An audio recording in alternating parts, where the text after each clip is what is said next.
Hello friends, welcome back to the IITS Gurukul family. IITS Gurukul परिवार में आप सभी का फिर से स्वागत है। तो आज हम लोग करने वाले हैं क्षेत्रफल, परिमाप तथा आयतन। इस चैप्टर का हमने एक लेक्चर बना दिया है, उसमें हमने क्षेत्रफल और परिमाप देखा है और आज हम देखेंगे आयतन। तो लास्ट लेक्चर में हम लोगों ने देखा कि आयत के फॉर्मूले, वर्ग के फॉर्मूले। आज हम स्टार्ट करेंगे त्रिभुज के फॉर्मूले से।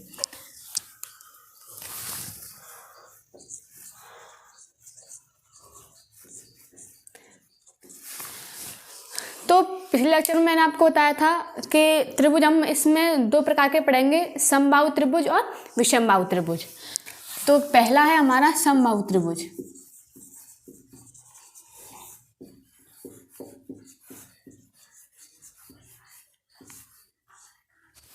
तो हमने उस लेक्चर में बता दिया है कि समबाहु त्रिभुज और विषमबाहु त्रिभुज क्या होता है। फिर एक बार हम देख लेते हैं।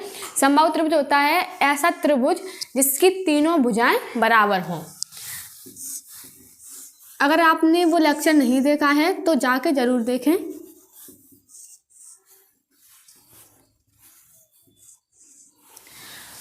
अब हम माने कि ये एक त्रिभुज है, इसकी भुजा है एक 3 सेंटीमीटर, तो दूसरी भी 3 सेंटीमीटर होगी और तीसरी भी 3 सेंटीमीटर, क्योंकि ये समबाहु त्रिभुज है और समबाहु त्रिभुज में तीनों भुजाएं बराबर होती हैं। तो हम देखेंगे इसके फॉर्मूले। पहला है समबाहु त्रिभुज का क्षेत्रफल।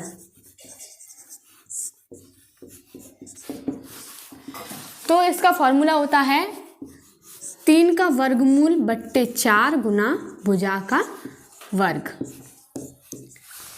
अगर हमें एक समबाहु त्रिभुज दिया है और उसकी भुजा दी है कि 3 सेंटीमीटर है और पूछे कि क्षेत्रफल क्या होगा, तो हम ये फॉर्मूला लाएंगे 3 का वर्गमूल बट्टे 4 गुना हमें जितनी भुजा दी है उसका वर्ग। अब दूसरा है समबाहु त्रिभुज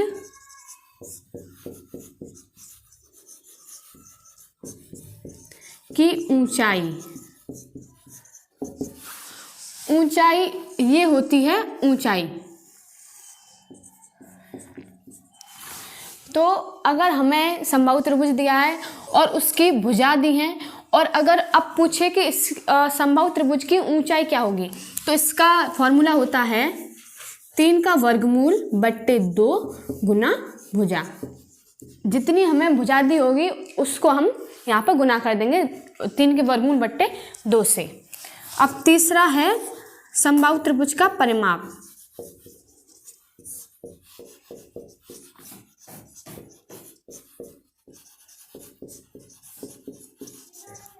तो परिमाप क्या होता है कि हमें कोई भी आकृति दी हुई है, उसकी जो बाउंड्री होती है उसका योग। तो ये त्रिभुज है, इसकी 3 भुजाएं हैं, तो हम तीनों भुजाओं का योग कर देंगे। अगर जैसे हम मान लें कि इसकी एक भुजा ए है, तो ये भी ए होगी और ये भी ए होगी। तो इसका फॉर्मूला क्या हो जाएगा, ए प्लस ए। तो कितनी हो गई, 3a, मतलब 3 गुना भुजा। तो ये हो गए समबाहु त्रिभुज के फॉर्मूले। अगर हमें क्षेत्रफल निकालना हो समबाहु त्रिभुज का, तो हम ये वाला फॉर्मूला यूज करेंगे 3 का वर्गमूल बट्टे 4 गुना भुजा का वर्ग। अगर समबाहु त्रिभुज की भुजा दी हो, ऊंचाई पूछे, तो हम ये वाला फॉर्मूला यूज करेंगे 3 का वर्गमूल बट्टे 2 गुना भुजा। और अगर परिमाप पूछे तो तीनों भुजाओं का योग, मतलब 3 गुना भुजा। अब हम आगे बढ़ते हैं विषमबाहु त्रिभुज पर। तो दूसरा है हमारा विषमबाहु त्रिभुज।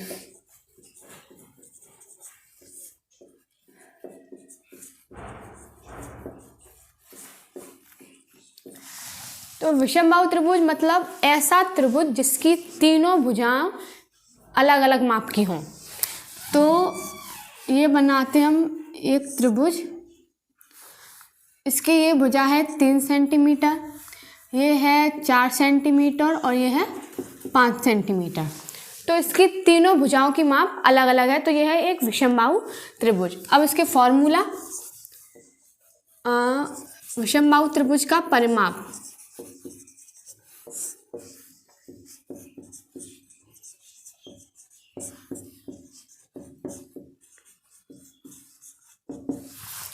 तो परिमाप क्या होगा, तीनों भुजाओं का योग। तो अगर हम मान लें कि एक भुजा है ए, दूसरी है बी और तीसरी है सी, ये इनकी माप है, अलग अलग माप की। तो परिमाप क्या होगा, तीनों भुजाओं का योग, मतलब ए प्लस बी प्लस सी। ठीक है। अब दूसरा है इसका विषमबाहु त्रिभुज की अर्ध परिमिति।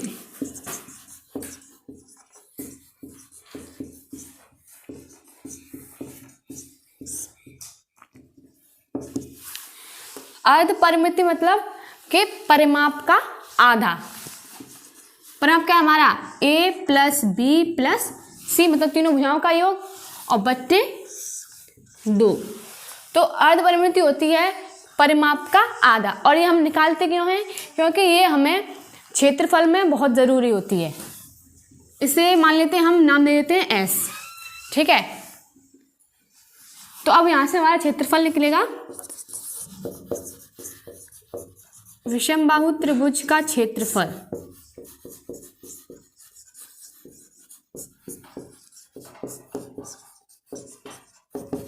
तो क्षेत्रफल होता है s गुना s माइनस ए, s माइनस बी और s माइनस सी। मतलब s क्या है, परिमाप का आधा, मतलब अर्ध परिमिति। और s माइनस ए मतलब पहली भुजा। अर्ध परिमिति में ऐसे हम पहली भुजा घटा देंगे और फिर दूसरी भुजा घटाएंगे और फिर तीसरी भुजा, और फिर तीनों का गुना कर देंगे और अर्ध परिमिति को भी गुना कर देंगे और जितना निकल के आएगा उसका वर्गमूल कर देंगे। तो ये हो गए हमारे विषमबाहु त्रिभुज के फॉर्मूले। अगर आपने नोट नहीं किए हैं तो वीडियो को बैक करके ज़रूर नोट कीजिए, क्योंकि ये आपकी बुक में नहीं दिए हैं और पेपर में ज़रूर आते हैं त्रिभुज के क्वेश्चंस। तो आगे बढ़ते हैं आयतन की तरफ।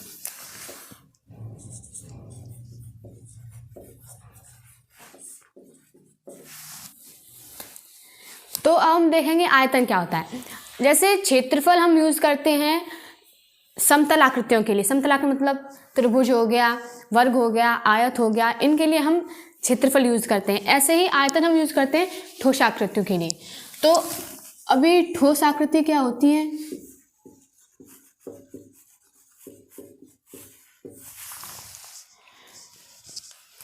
समतल आकृति में 2 विमाएं होती हैं, मतलब लंबाई और चौड़ाई।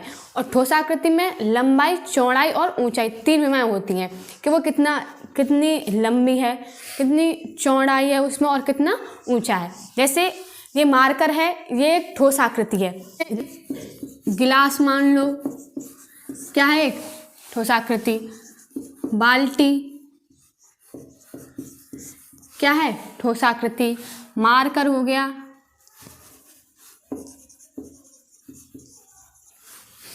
डस्टर, ये सब क्या है, ठोस आकृति। ठीक है। अब आयतन हम इनमें क्यों यूज़ करते हैं, जैसे अब ये गिलास है तो गिलास में हम कितना पानी भर सकते हैं, बाल्टी में हम कितना पानी भर सकते हैं, ये जानने के लिए कि ठोस आकृति में हम कितनी चीज़ भर सकते हैं, हम आयतन निकालते हैं उसके लिए। ठीक है। तो आगे बढ़ते हैं। तो कौन कौन सी ठोस आकृति के बारे में हम पढ़ेंगे घन, घनाभ,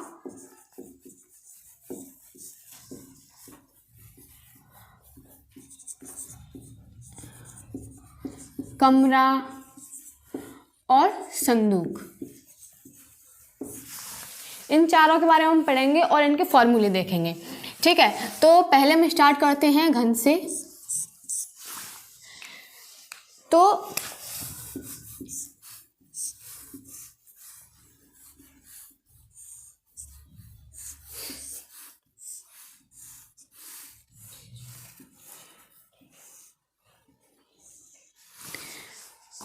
घन एक ऐसी ठोस आकृति है जिसकी सभी विमाएं बराबर होती हैं। जैसे स्क्वायर होता है, जैसे वर्ग है तो वर्ग की भी सभी भुजाएं क्या होती हैं, बराबर होती हैं। ऐसे ही घन जो होता है, घन की भी सभी भुजाएं बराबर होती हैं। जैसे अगर मान लो ये एक 6 सेंटीमीटर की भुजा है तो जितनी भी इसकी भुजाएं हैं वो सब 6 सेंटीमीटर की होंगी।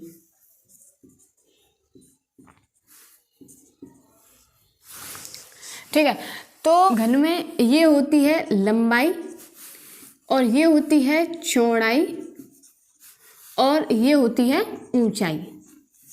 ठीक है, 3 विभाग होती हैं, लंबाई, चौड़ाई और ऊंचाई। और ये जो होते हैं इन्हें कहते हैं पृष्ठ। घन क्या है? स्क्वायर से बना है। स्क्वायर की सभी भुजाएं बराबर होती हैं और घन की भी सभी भुजाएं बराबर होती हैं। तो घन जो है वर्ग से बना है, तो एक ये जो वर्ग है उसे हम कहते हैं पृष्ठ।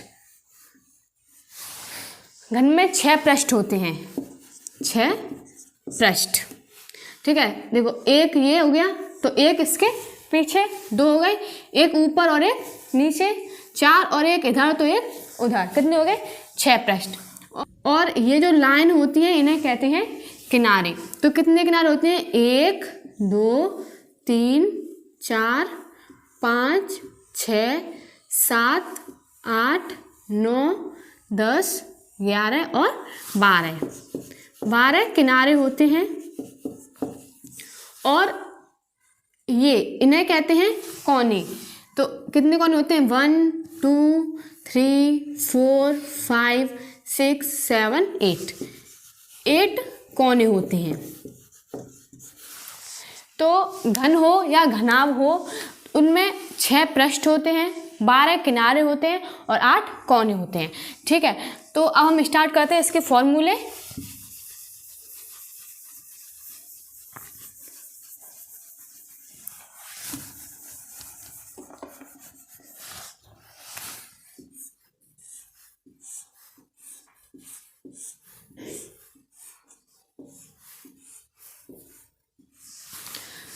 तो पहला हम निकालेंगे आयतन। तो घन का आयतन होता है A का घन। ठीक है, क्योंकि देखो स्क्वायर में हम क्या करते हैं, अगर हमें वर्ग का क्षेत्रफल निकालना हो तो क्षेत्रफल होता है A का वर्ग। अब इसमें क्या है? लंबाई है, चौड़ाई है। अब इसमें एक ऊंचाई और जुड़ गई, तो उसकी भी एक भुजा बढ़ गई, तो हम क्या करेंगे? उसको भी इसमें गुना कर देंगे क्षेत्रफल में, तो ये बन जाएगा आयतन घन का, A का घन। अब दूसरा है पृष्ठीय क्षेत्रफल।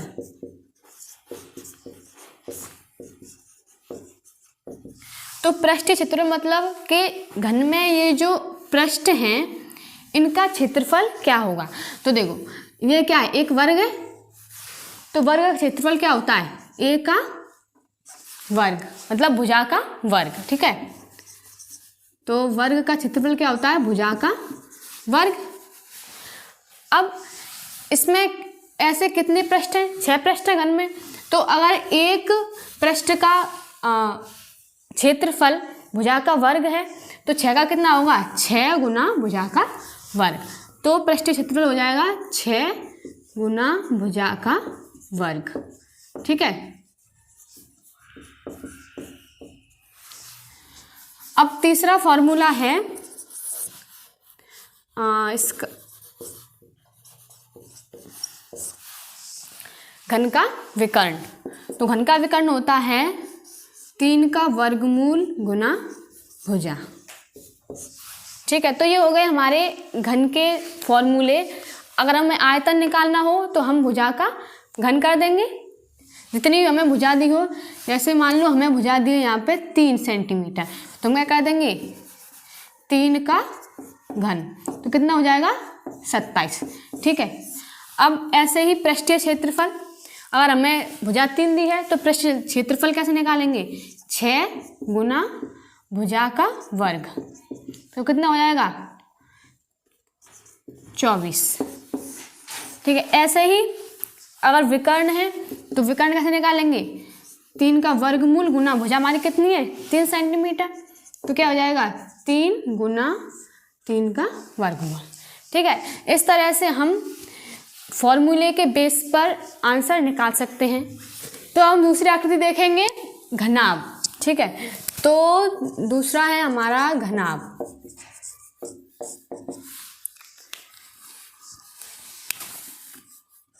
तो घनाभ कुछ इस तरह से बनता है।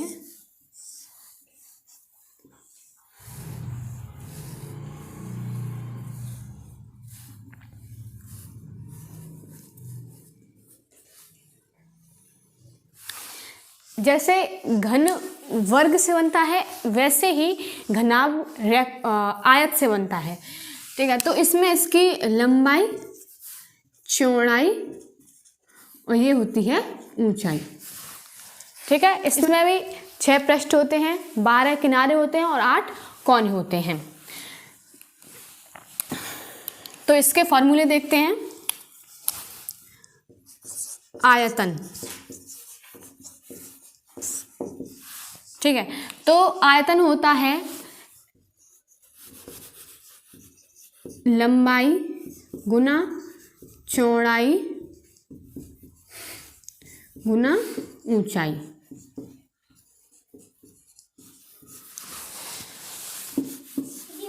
आयत है, आयत में क्या क्या होता है, लंबाई और चौड़ाई। ठीक है, तो आयत का क्षेत्रफल क्या होता है, लंबाई गुना चौड़ाई। ठीक है, तो ये भी आयत से बना है। अब इसमें क्या जुड़ गया है, ऊंचाई और जुड़ गई है, तो हम क्या कर देंगे, ऊंचाई को भी इसमें गुना कर देंगे। ठीक है, तो लंबाई गुना चौड़ाई गुना ऊंचाई, ये होता है घनाभ का आयतन। अब दूसरा, पृष्ठीय क्षेत्रफल।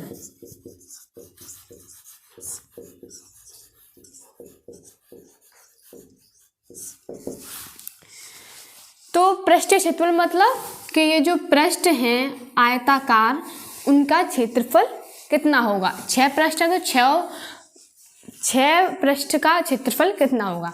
तो हम पहले एक पृष्ठ का क्षेत्रफल निकालेंगे।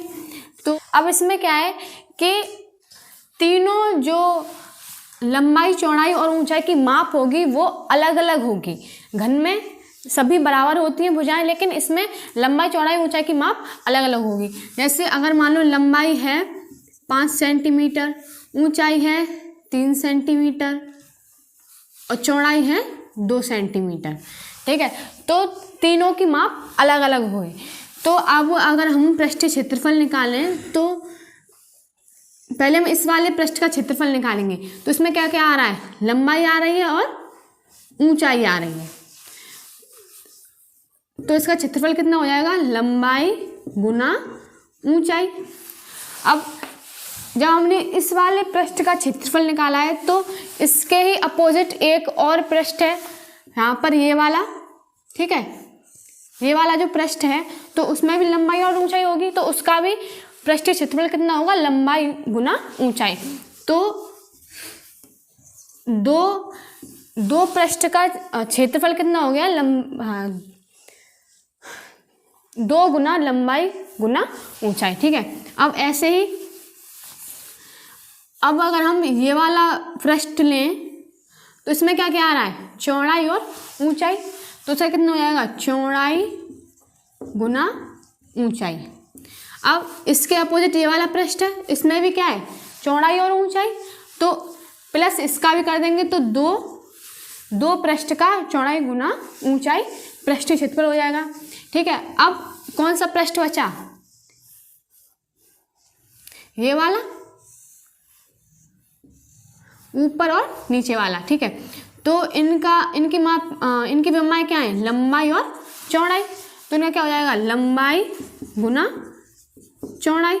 ये क्या हो गया, पृष्ठीय क्षेत्रफल मतलब आयत का क्षेत्रफल हो गया एक तरह से। ठीक है, तो अब अगर इस वाले का लंबाई गुना चौड़ाई है तो ऊपर वाले का भी क्या होगा, लंबाई गुना चौड़ाई।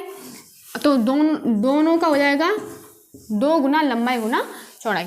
तो दो पृष्ठ का ये क्षेत्रफल होगा। ठीक है, अब अगर इनमें से हम 2 को कॉमन ले लें तो 2 ले लिया, क्या रह जाएगा, लंबाई गुना ऊंचाई प्लस चौड़ाई गुना ऊंचाई प्लस लंबाई गुना चौड़ाई। तो ये बन जाएगा हमारा पृष्ठीय क्षेत्रफल, घनाभ का पृष्ठीय क्षेत्रफल। ये जो हमारे 6 पृष्ठ हैं घनाभ में, उनका क्षेत्रफल क्या होगा, 2 कोष्ठक में लंबाई गुना ऊंचाई प्लस चौड़ाई गुना ऊंचाई प्लस लंबाई गुना चौड़ाई। तो हमारा पृष्ठीय क्षेत्रफल हो गया 2 कोष्ठक लंबाई गुना चौड़ाई प्लस चौड़ाई गुना ऊंचाई प्लस ऊंचाई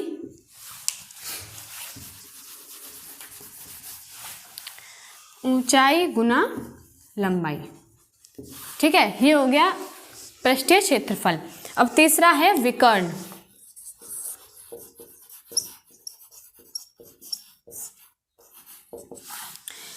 तो घनाभ का विकर्ण होता है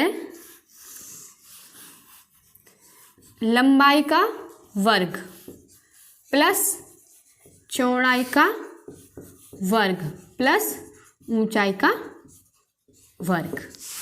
और जब हम इन तीनों का वर्ग निकाल के और उन्हें ऐड कर लेंगे तब उनका वर्गमूल निकालेंगे तो हमारा आंसर आ जाएगा। ठीक है, तो ये हो गया हमारे घनाभ के फॉर्मूले कि अगर हमें आयतन पूछे घनाभ का तो लंबाई गुना चौड़ाई गुना ऊंचाई। बहुत ही इजी है ये।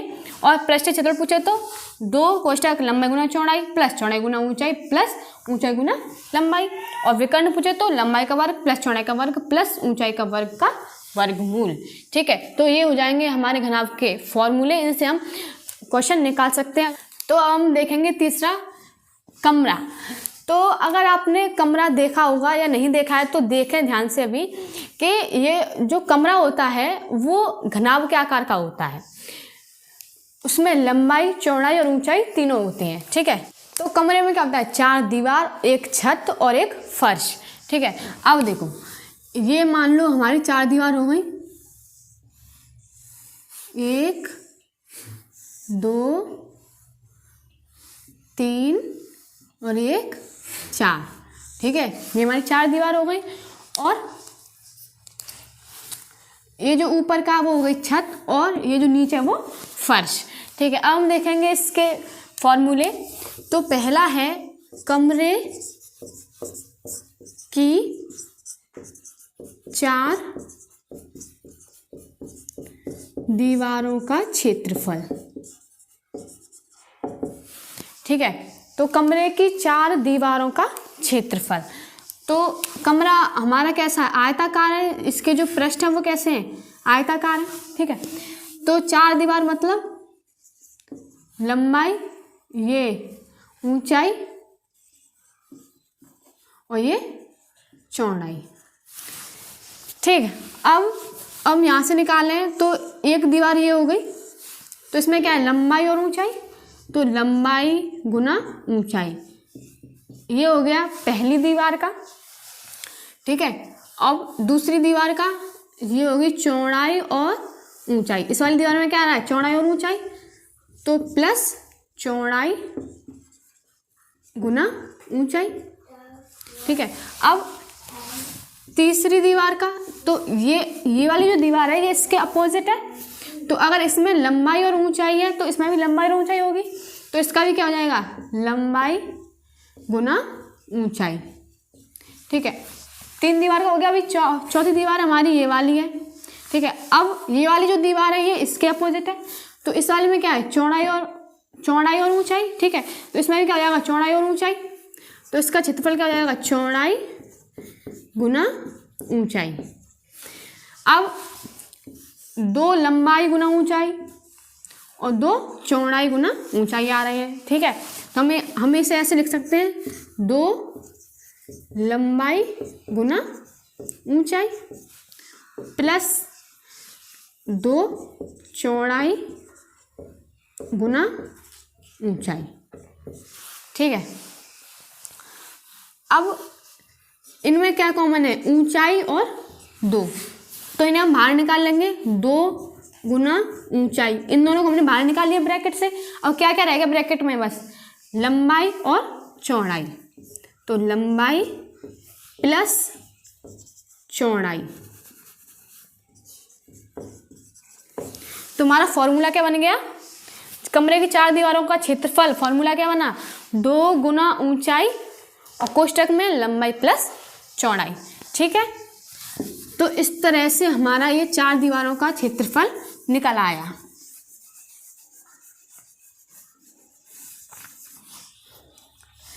तो 2 गुना ऊंचाई और कोष्ठक में लंबाई प्लस चौड़ाई। ठीक है, ये हो गया हमारे कमरे की 4 दीवारों का क्षेत्रफल।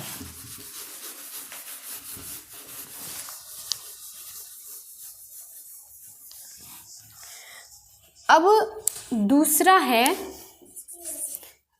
कमरे में भरी हवा का आयतन।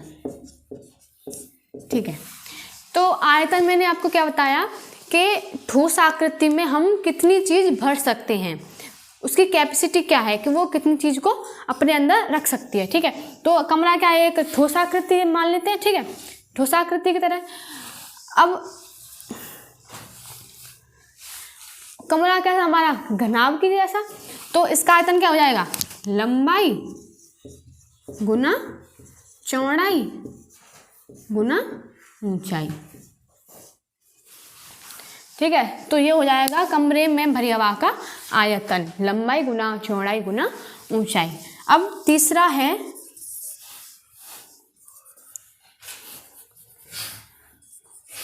छत या फर्श का क्षेत्रफल। छत या फर्श का क्षेत्रफल, तो छत या फर्श, इनकी विमाएं क्या हैं, लंबाई और चौड़ाई। तो इनका क्षेत्रफल पूछ रहा है, तो क्षेत्रफल मतलब ये क्या है, आयत है, तो आयत का क्षेत्रफल निकाल देंगे, लंबाई गुना चौड़ाई, तो इसका जाएगा लंबाई गुना चौड़ाई। दोनों का ही यही हो जाएगा, क्योंकि ये छत क्या है, इसके अपोजिट है, अपोजिट वाला पृष्ठ है, तो अगर इसका लंबाई और चौड़ाई विमाएं हैं तो इसकी भी लंबाई चौड़ाई विमाएं होंगी।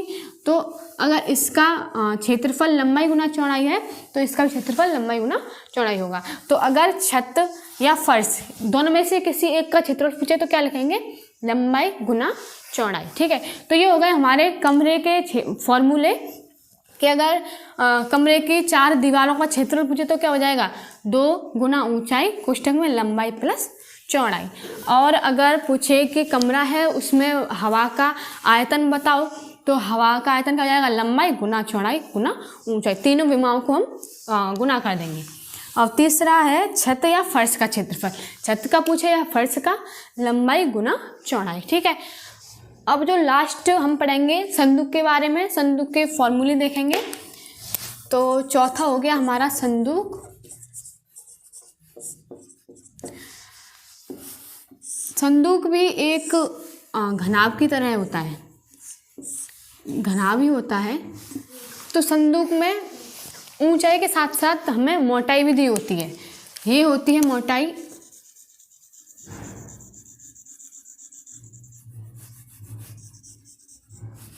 ठीक है, अब देखते हैं इसके फॉर्मूले कैसे कैसे होते हैं। तो पहला है खुले संदूक का क्षेत्रफल। ठीक है, ये हो गई इसकी मोटाई, ये हो गई ऊंचाई, ये हो गई लंबाई और ये हो गई चौड़ाई। अब देखो,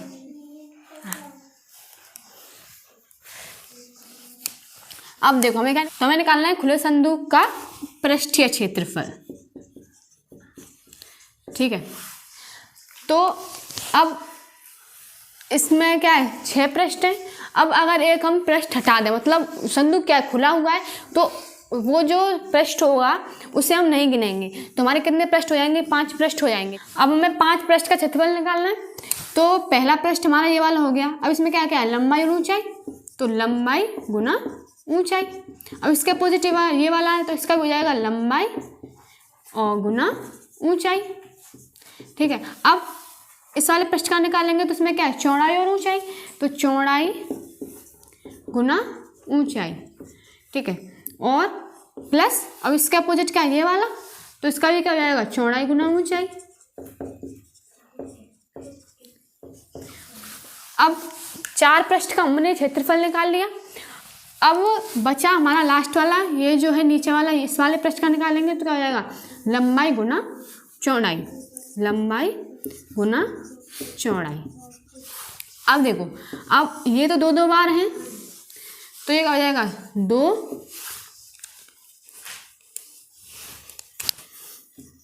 2 लंबाई गुना ऊंचाई, और प्लस ये भी 2 बार हैं, तो 2 चौड़ाई गुना ऊंचाई। और क्या बचा, लंबाई गुना चौड़ाई, तो इसे ऐसे रख देंगे प्लस लंबाई गुना चौड़ाई। ठीक है, अब इसमें 2 और ऊंचाई, एक 2 हो गया और ऊंचाई दोनों कॉमन है, दोनों निकाल लेंगे बाहर, तो 2 गुना ऊंचाई, ये हमने बाहर निकाल लिया, तो क्या बचा चौड़ाई, लंबाई प्लस चौड़ाई, ये बचा, तो इसे हम ब्रैकेट में रख देंगे लंबाई प्लस चौड़ाई। ठीक है, अब ये तो है ही प्लस लंबाई गुना चौड़ाई।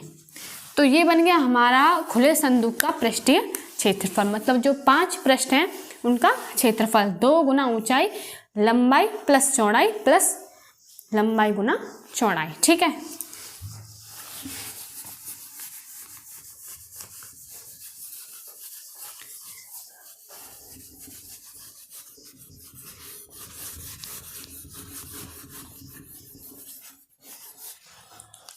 तो हमारा क्या बना फॉर्मूला, 2 गुना ऊंचाई कोष्टक लंबाई प्लस चौड़ाई प्लस लंबाई गुना चौड़ाई।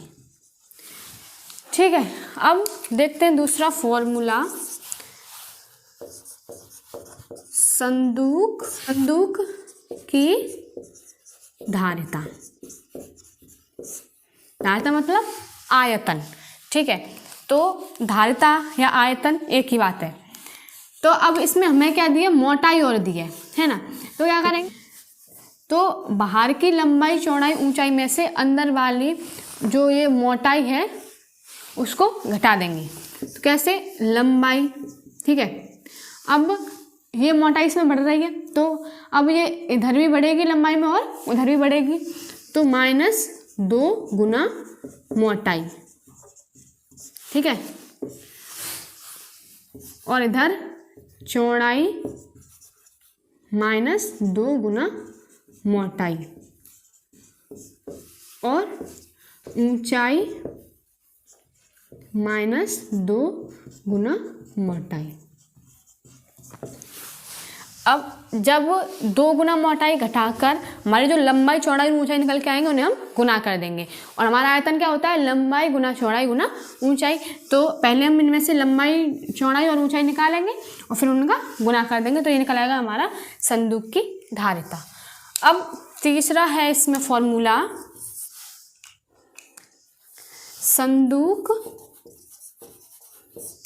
संदूक में लगी लकड़ी या द्रव का आयतन। तो तीसरा हमारा फॉर्मूला क्या है, संदूक में लगी लकड़ी या द्रव का आयतन। अब जो संदूक है वो या तो लोहे का बना होगा या लकड़ी का, तो जिसका भी बना है उसका हमें क्या निकालना है, आयतन निकालना है। तो उसका फॉर्मूला होता है लंबाई गुना चौड़ाई गुना ऊंचाई। जो हमें लंबाई चौड़ाई और ऊंचाई दिए, पहले हम उनका गुना करेंगे और उसमें से घटा देंगे लंबाई -2 गुना मोटाई और चौड़ाई -2 गुना मोटाई और ऊंचाई -2 गुना मोटाई। ठीक है, तो जो संदूक है उसमें लकड़ी या कोई या द्रव लगा है, तो उसका हमें आयतन निकालना है। तो लंबाई चौड़ाई ऊंचाई जितनी हमें माप दी है उनका गुना करेंगे, फिर उनमें से लंबाई में से पहले मोटाई घटा देंगे, चौड़ाई में से मोटाई घटा देंगे और ऊंचाई में से मोटाई घटा देंगे, और उसके बाद उनका भी गुना कर लेंगे और फिर घटा देंगे। ठीक है, तो ऐसे करके हमारा लकड़ी में जो द्रव लगा है या वो संदूक में जो द्रव लगा है या लकड़ी है उसका आयतन निकल आएगा। ठीक है, तो यह चैप्टर हमारा पूरा खत्म हो गया। इसमें हमने क्षेत्रफल और परिमाप इसके चैप्टर के पार्ट 1 में ही देख लिया, क्षेत्रफल परिमाप कैसे निकालते हैं या किन आकृतियों में निकालते हैं, और आयतन इस लेक्चर में हमने कंप्लीट कर लिया है। तो ये वाला लेक्चर हमारे जो इसकी थ्योरी है आयतन क्षेत्रफल परिमाप ये सब हमने कंप्लीट कर लिया है, और अगले लेक्चर में अब इसके हम क्वेश्चन आंसर देखेंगे। ठीक है, तो इस चैप्टर के पिछले लेक्चर में मैंने आपको क्षेत्रफल और परिमाप के बेस्ड पर कुछ क्वेश्चन दिए थे आयत और वर्ग के, तो अभी वैसे आप लोगों ने वो सॉल्व कर लिए होंगे, तो मैं आपको सॉल्व करके दिखाती हूँ, अगर नहीं किए तो देख लो। एक वर्ग की भुजा 10 सेंटीमीटर है। ठीक है, तो इस वर्ग का क्षेत्रफल क्या होगा? क्या पूछ रहा है? क्षेत्रफल पूछ रहा है, तो वर्ग का क्षेत्रफल क्या होता है? भुजा का वर्ग। ठीक है, तो भुजा हमारी कितनी है? 10, तो 10 का वर्ग बराबर 100 सेंटीमीटर का वर्ग। ठीक है, तो ये हो गया हमारा, अगर वर्ग की भुजा 10 सेंटीमीटर दी है तो उसका क्षेत्रफल क्या होगा? 100 सेंटीमीटर वर्ग। दूसरा है वर्ग की एक भुजा 25 सेंटीमीटर है, तो इसका परिमाप क्या होगा? अब इसका क्या पूछ रहा है? परिमाप पूछ रहा है, तो परिमाप क्या होता है? परिमाप होता है 4 गुना भुजा।